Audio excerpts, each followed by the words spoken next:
بسم اللہ الرحمن الرحیم۔ السلام علیکم۔ دفعہ نمبر 451 تعزیرات پاکستان۔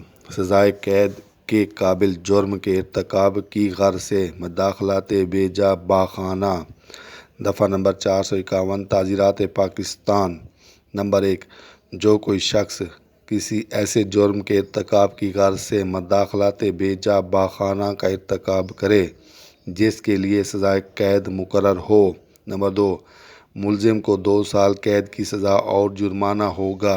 نمبر 3، اگر وہ جرم جس کا ارتکاب اس کی نیت میں تھا سرقہ ہو تو قید کی مدت 7 سال تک ہو سکتی ہے۔